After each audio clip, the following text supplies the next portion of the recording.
guest at Bastille Day, and it was one of the greatest parades I've ever seen. We may do something like that on July 4th in Washington, down Pennsylvania. I don't know. We're going to have to try and top it. But we had a lot of planes going over. We had a lot of military might, and it was really a beautiful thing to see. And that's where the idea was born. President Trump back in September telling the leader of France that he was so impressed with Paris's Bastille Day military parade that he would like one in Washington, too, showcasing U.S. forces. So now critics are kind of blasting back amid word that the parade may actually be materializing. I think everyone should be offended by his need to always be showing. He's truly Napoleon-like. I think it's just more about power and being saluted. Right. It's not about actually respecting the sacrifices of people who love our country so much. This is a president who is basically Kim Jong-un. So here is Secretary Mattis on the whole thing today. Watch this. I think we're all aware in this country of the president's affection and respect for the military.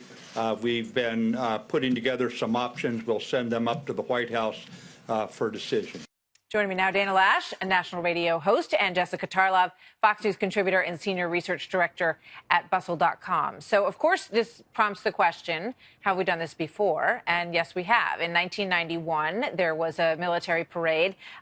George H.W. Bush initiated it. And, there's a look at what they did back then after the Iraq War. So, Jessica, is there anything wrong with this?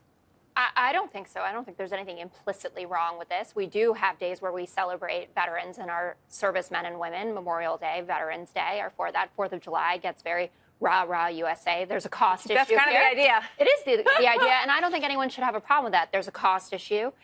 D.C. Council is concerned about the roads there, and I would like to make sure, if we are going to do this, that we celebrate all of our servicemen and women, LGBTQ, everybody there, because we know the president wanted to ban transgender people from serving in the Army, so we need to make sure that that's not the case in the parade. But honor our heroes in a cost-efficient way, I guess. I would imagine that they would be marching regardless of what their sexual orientation is. I don't think anybody would know or care. Well, Dana, what do you think?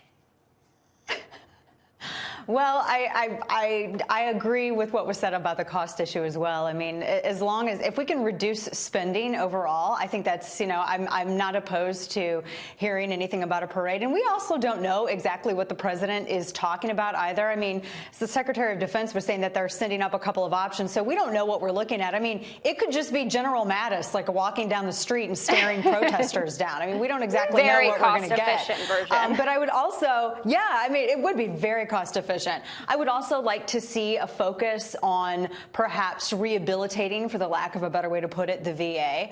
But I mean, parades are fun things. And I mean, what have we done as the United States in the past couple decades?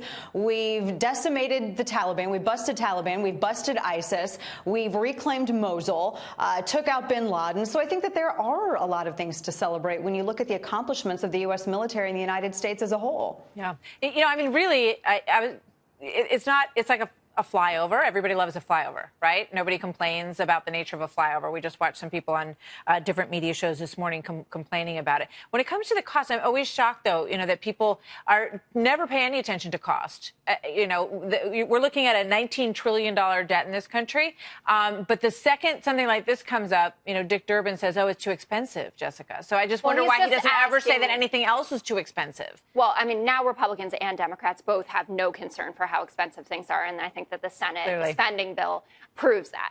I think that the concern here is when you are going to be spending this amount of money, and we have so many veterans who are homeless in America, we need, as Dana pointed out, to fix the health care system to veterans to improve that. If this is the best use of those funds, no one wants to take anything away from their sacrifice and their contribution to this nation. But if those dollars are available, there are a few people who are living on the street who I'm sure would love to have a home. I wouldn't be surprised if they could get donors to pay for this parade, Dana. They probably could pull that off. And I'm also always amazed by why things cost so much. I mean, why does a parade cost $12 million? Can anybody answer that question to close off the streets? They had donors with the World War II memorial. Martha, I have a great idea as to how we could pay for this. We could just cut government funding of Planned Parenthood, and it'd be covered right there. That's a really bad idea, Dana. I knew there'd be something that you guys would disagree on. We were doing so well tonight. But a parade would be great. great. I want to know why it cost $12 million to close down the streets, to have a parade.